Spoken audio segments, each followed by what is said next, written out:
Why, we're running it to see if the fast A5 is as fun to drive every day as it is handsome and plush. Month 1, Month 2, Month 3 specs: life with a S5 Cabriolet. Month 3 staying warm while looking cool in the S5. The 25th of October 2017. The arrival of autumn is a reminder of how cold cabrios can get when the weather turns.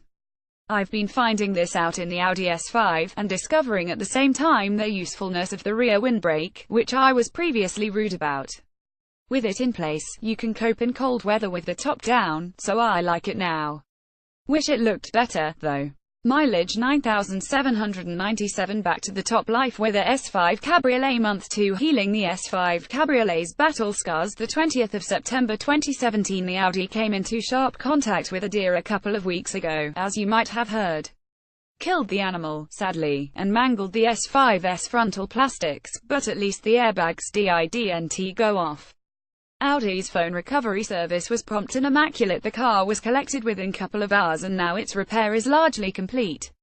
We're looking forward to its return.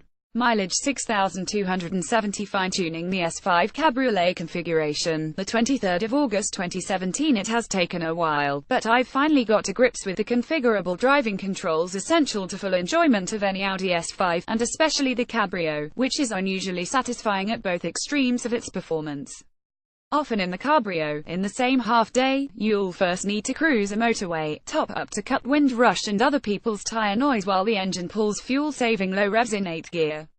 If you're lucky, your journey will take you to a place where you can glide quietly along country roads with the top down, enjoying rural sights, smells and vistas before maybe finishing the day with a sprint on favorite roads, for which you need full access to the 3.0-litre turbo V6's 349 bhp, via a transmission now configured so that it both sharpens throttle responses and isn't nearly as keen on finding 8th gear for delivering maximum economy.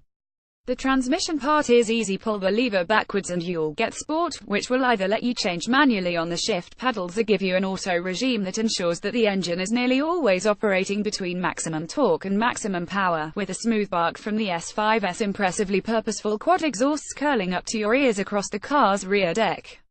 But it's how you use the drive select control, awkwardly located a stretch away on a little panel just above the center console, that makes an even bigger difference.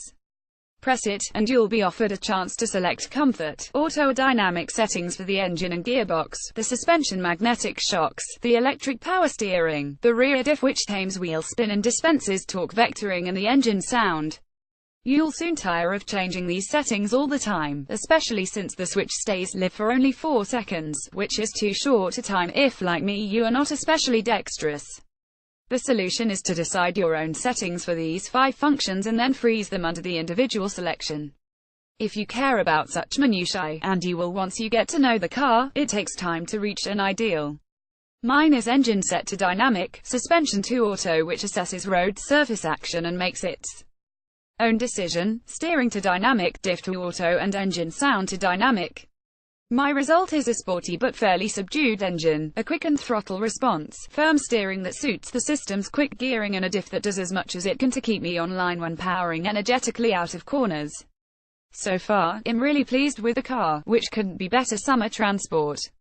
Interestingly, Mr. Editor Tishaw, who has also done quite a few miles in this car, prefers normal for steering and powertrain, saying that the car feels rather snatchy and digital with the settings I prefer. He's fresh from an M Sport BMW 3 Series that, he reckons, followed a driver's desires more naturally. I'm not arguing. The main thing is that the Audi can accommodate us both. Those who meet the S5 for the first time wonder if it needs to be so big, ignoring the fact that you can buy an S3 Cabrio if compactness is your priority. But I'm enjoying our car's character as a generously proportioned fast-to-slow cruiser. Hope the summer lasts. Mileage 6,235. Back to the top: life with a S5 Cabriolet. Month 1 welcoming the S5 Cabriolet to our fleet. The 26th of July 2017. I've never had an Audi before. Nothing sinister about that, just that other people here got up earlier, which says something about the fundamental desirability of the marque in all its guises. However, when the idea of being the de facto owner of the Audi S5 Cabriolet came up, I have to confess I was excited. Of course, I already knew drop-top S5s were handsome, sporty and powerful, but this recently revised, slightly larger model's combination of an all-new 349 bhp 3.0-litre turbo petrol V6, a nice, controllable 8-speed ZF paddle shift auto, and Audi's latest infotainment system was enticing, to say the least. The arrival of decent summer weather at about the same time as our car was a bonus. Choosing the car's spec was as challenging as ever for someone configuring a £50,000 Audi. Any S5 comes well equipped, but we paused before we chose the handsome and rich Navarre blue as the exterior colour too dark for the summer and the grey quilted leather interior too urban for this country dweller. But good decisions, as it turns out.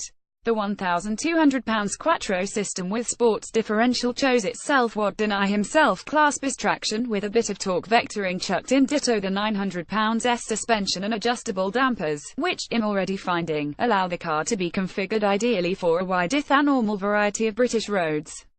I have to admit I jibbed a bit at £1,350 for advanced parking assistance. I doubt if they'll ever use the self-parking, but I do regard front and rear sensors as essentials, and you also get a superbly clear reversing camera.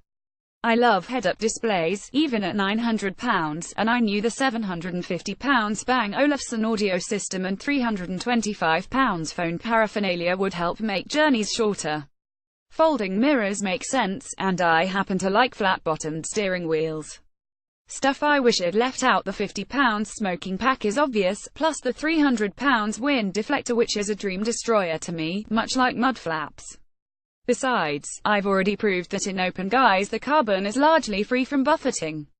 I'd also consider losing the £950 dynamic steering systems that go fingerlight at parking speeds, feel horribly imprecise, and could live without the £425 carbon fibre inlays in the cabin. Last thing, I feel surprisingly resentful about being stung an extra £175 for a storage pack, especially when you look at what it comprises: nets on the front seat backrests, a compartment under the front seats, a lockable glove box, and a cup holder in the rear center armrest.